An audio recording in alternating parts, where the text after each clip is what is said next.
The latest on Giannis. He will play tonight. Is that all Milwaukee needs? Lakers, Grizzlies. The latest on the Grizzlies grizzling themselves. Warriors. They get away with one yesterday? Streets. They're saying bing bong. And the Oilers with the comeback of the playoffs. Let's go. You hear this voice? I left this voice in Puerto Rico. My sister Christina's wedding to Javier. And this desk is singed by L. Duncan posting. Thank you, L. Duncan. We start with the question. Did the Warriors get away with one? Because as championship tested and dynastically inclined and momentum infused as they are, it got hairy late with Curry's timeout that they didn't have. 5-point lead down to 1. Harrison Barnes, how poetic would this have been? But no. A great escape and a great series. 2-2. Back to sack. George Sedano around the horn to you with the way Game 4 played out and where this series is headed. Do you find yourself feeling better about the Warriors or the Kings? I feel better about the Warriors, Tony. Despite the rare Steph Curry brain cramp, they're figuring some stuff out. Let's start with the fact that they won the game without Draymond Green the other night, and then Draymond Green showed us why he's as important as he is. The Kings shot 5 of 15 against Draymond as the primary defender, and more importantly, De'Aaron Fox was only 2 of 7 with Draymond as the primary defender, and that's something you saw particularly late in the game. And then there's the junk defenses that the Kings have been throwing at the Warriors throughout this series. In the box and one yesterday, the Warriors were 5 of 5, 100% against that, and 7 of 8 overall against the zone defense they're seeing. So I like the Warriors, their championship medal, and the Kings. Doris Burke pointed this out yesterday. The last 5 minutes of the game, they were making mistakes that young teams make. Well, I'll give Doris the points for that then. Thank you very much, George. Yeah. But you'd rather be the Warriors right now. Tim Callister, how about you? I mean, George made some good points, some I wasn't even aware of, but I'm staying with the Kings. Let me tell you why. The Kings, Davion Mitchell, Keegan Murray coming off the bench doing what they did. Okay. Mitchell a little defense, and he scored. Murray all offense there. And still, in a game where Draymond's back and it's in San Francisco and the Warriors need it, it comes down to Harrison Barnes hitting a jump shot at the end. I know that was a bit of a fluke that Curry made that mistake, but that would have been an enormous mistake if Harrison Barnes makes that shot. That probably ends the Warriors season very quickly. I still think until the home team loses, Sacramento has a little bit of an upper hand, and I think they're still feeling pretty good about themselves. David Dennis Jr., turn to you. Yeah, I mean, obviously right now you want to be the Warriors who won 2 games in a row. I mean, obviously they lose one of those games or both, this series is over. But this whole series, I've been sort of waiting for the Kings to fold and to, be the young team that can't make it. But I'm not seeing that. Even when the Warriors were up 10 at the end of that third quarter, the Kings came back. And despite how well they're playing defensively, we talked about Draymond. Wiggins has 9 blocks so far. They were still in this game to the very end. We could talk about how well the Warriors are playing. This series will all come down to what we've been waiting for this whole season. Can they translate this on the road? They need to play as well as they played at home as they did Game 5, and they need to win Game 5, I think, to win the series. So we can talk about the stats. It's really this anomalous, weird thing about them, how they're playing on the road. And Monica McNutt. Seems like something David said took your breath away. I'm so surprised that my friend, who is a noted Steph Curry stan all the way back to his Davidson days, is willing to give the Kings some credit. Now let me get to you, George Sedano, with your stats. Because you know what stat mattered down the stretch in this ballgame? It would be clutch time, in which the Warriors and the Kings both had 3 turnovers that mattered late in that ballgame. And so for as much as you point out their stats offensively, offense has not been their problem, my friend. They've struggled to turn it over defensively. And for all the things that the Warriors are figuring out, we all know going into the postseason, what was the conversation? The Warriors are going to flip their championship pedigree switch, while the Kings have just gotten to be exactly who they've been all season. They're going toe-to-toe in this thing, and they still have home court. I would count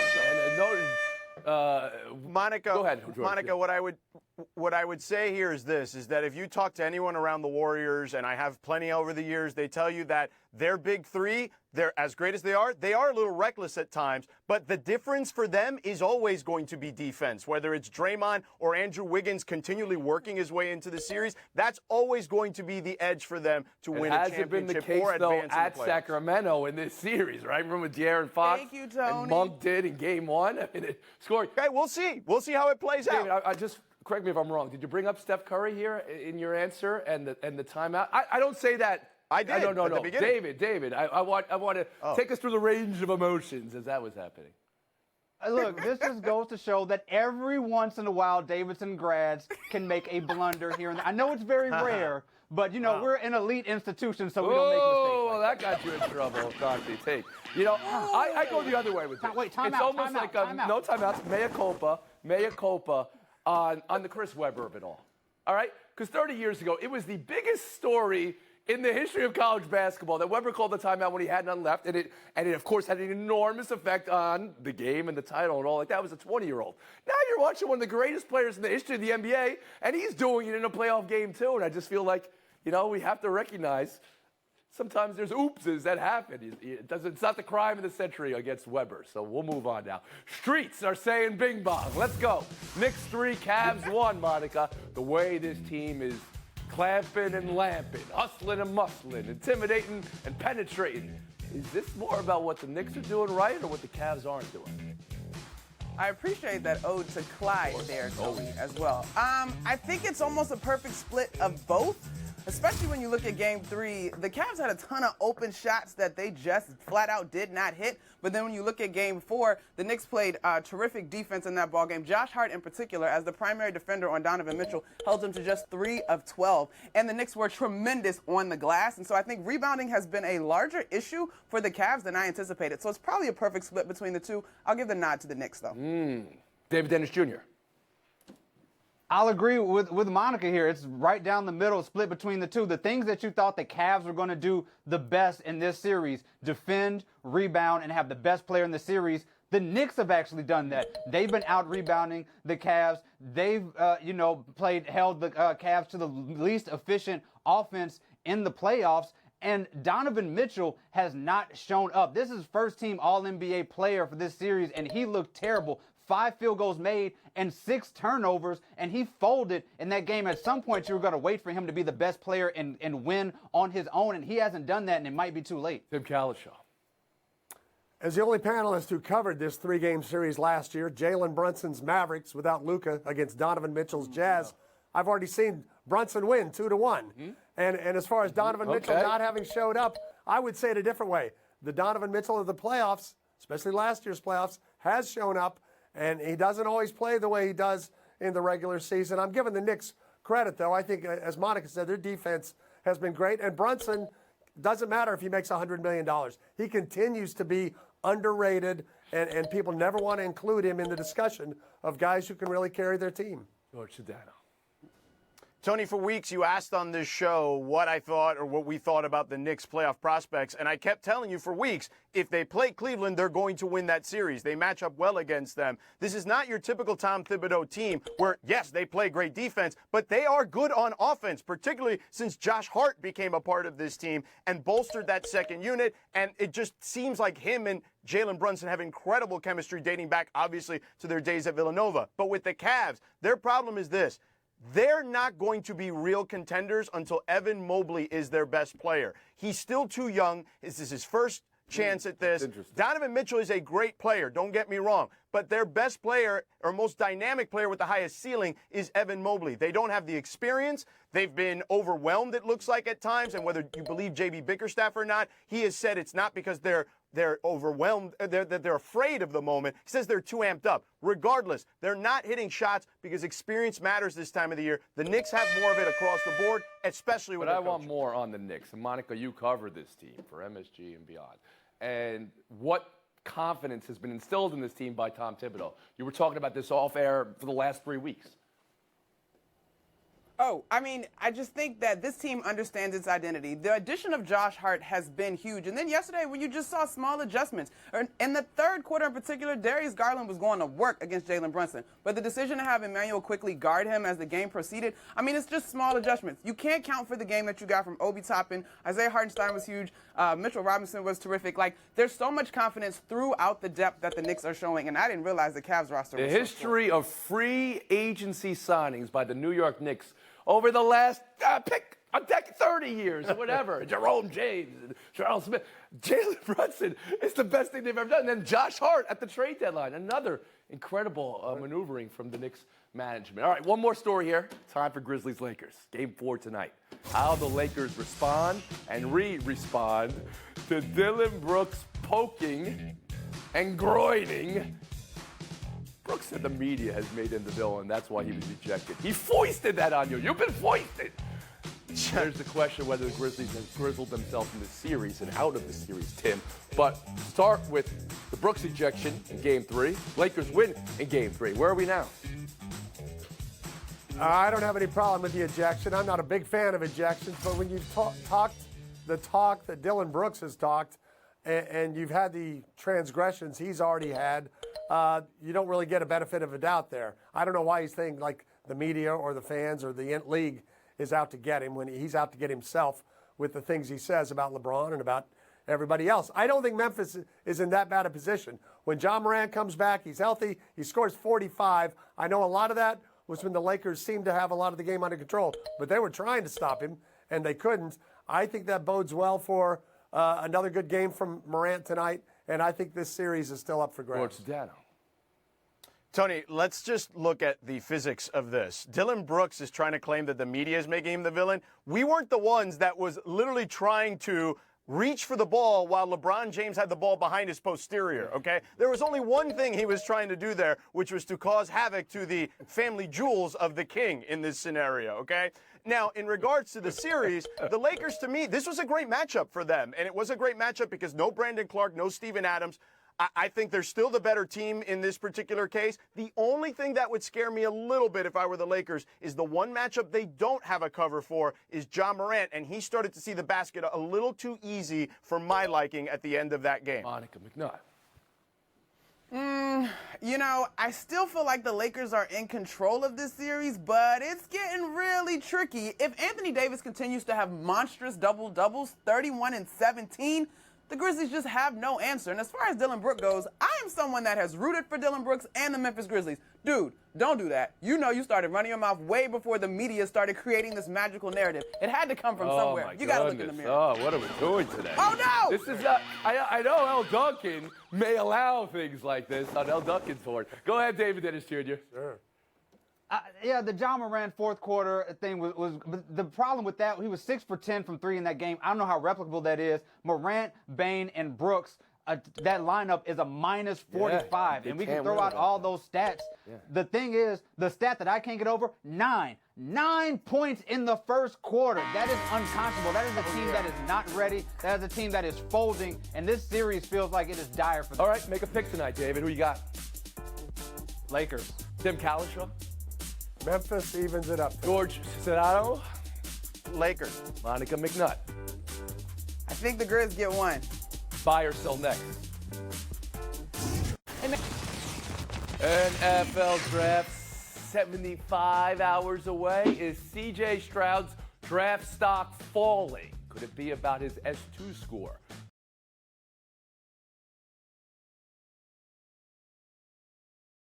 Confusion versus cognition test. Stroud at 18 reportedly. Bryce Young a 98 reportedly. Or is it about the Manning Academy and Stroud not going even though he committed reportedly? Or perhaps he never committed reportedly, so no harm, no foul. See, there's a lot of smoke, and there is a lot of smoke screen maybe here. An anonymous NFL exec told Bob McGinn of Go Long that the S2 test is a red alert for teams. Everyone with a score like that is going to bust. The Brady Quinn reporting in response to that reporting on the Manning Academy ghosting is a rabbit hole as well. So, David, what do you believe? What don't you believe with C.J. Stroud here? I'm not buying any of this mess. Who cares if the guy didn't go to a mini camp for the Mannings? I don't. Brady Quinn seems to be looking for attention and want his name in this story. Brady Quinn, Brady Quinn, Brady Quinn. We're saying your name. In terms of this S2 testing and the acumen and all that, that is also a non-story. It's only been around for a few years. We don't know exactly what it means for a player's long-term prospects. What I do know is 8,000 yards, 85 touchdowns to only 12 interceptions. That is a money quarterback, and all this other stuff is non-story until we get to see him on the field. Tim Kalishaw. Well, David Dennis, Brady Quinn doesn't need me to defend him, but Brady Quinn was asked, why would a player like C.J. Stroud be falling at this point in the draft process? And he gave reasons that could be happening. That doesn't necessarily mean Brady Quinn, who fell in the draft when his time came, thinks it's the world's biggest crime that he didn't go to the Manning camp. I think the thing that holds him back is that he plays for Ohio State, and people tend to group picks as if everybody is the same, a running back from this place, a quarterback from this place, and Ohio State quarterbacks have not been very successful. George Dana. Tony, if he had committed to going to his pro day or the combine and then backed out, I could understand that being a potential red flag, but not the Manning camp. No disrespect to the Manning. In regards to C.J. Stroud as a player, look, in the biggest moment of his career, he did things that people didn't think he could do. He ran the ball over the field, kept his team single-handedly in a lot of ways in a game, in the biggest game of his life, and he wasn't the reason they lost that game. So I have nothing but good things to say about C.J. Stroud as a quarterback with the film that we've seen on the field. And Monica McNutt. Well, as someone who's had a quote or two taken out of context, there's a little bit of compassion. But, like, the Manning camp can't be the thing. It's got to be the fact that this score is maybe something that you actually believe in. This test came into the league in 2015. The Panthers happened to use it, but these tests don't necessarily dictate everything. Look at this guy's track record in terms of his ability to perform on the big stage for Ohio State. So this is all just a big kerfuffle leading into the draft. Whatever. Yeah, well, the Wonderlic was more IQ, and that one was clearly flawed for a lot of reasons, or at least they thought it was IQ. This is more about being confused in a moment, and there's video involved, and about whether you can, on the field of play, actually adapt. But who knows, right? I understand what you're saying. We'll move on. Bucks Heat Game 4, the latest on Giannis Antetokounmpo and his back. Reportedly, he's cleared for action and will play unless there's a setback to the back. He's back, is what I'm saying. Also, Jimmy Butler has a bruised glute, so he's literally butthurt. But Miami is downplaying that, so expect him to be full butt tonight. And that is what we like to see. George, down 2-1, and Antetokounmpo's back, at least to confirm what is tonight for Milwaukee. Tonight is a must-win, Tony. Whoever wins this game is going to win the series, okay? You look at Giannis Antetokounmpo and Mike Budenholzer. In the 60 games in Mike Budenholzer's playoff career prior to these last three, the Bucks have only given up 120 points 3 times. They've given up 120 points 3 times in a row here in this series. Not only do they need Giannis' offense, but they need his defense in a huge way. Tim Kalishaw. So far, there's been a lot to like about the Miami Heat in this series, and I would just ask the Giannis that's coming back tonight, is that the MVP type Giannis, or is it 80% Giannis who can sort of play now? And I'm guessing it's more toward the 80%, and for that reason, I'm guessing the Miami Heat gets to 3-1 tonight. Ooh, David Dennis Jr. Yeah, when the series started, I thought the Bucks were going to sweep because Giannis was by far the best player. And if Giannis is out there looking like Giannis, they're going to win the next 3 games, especially when you look at the fact that Jimmy Butler is a little hurt. Obviously, Tyler Hero's out, and they lost Oladipo. This feels like the Bucks could be returning to form and doing what we thought they would do in the playoffs. Monica McNutt.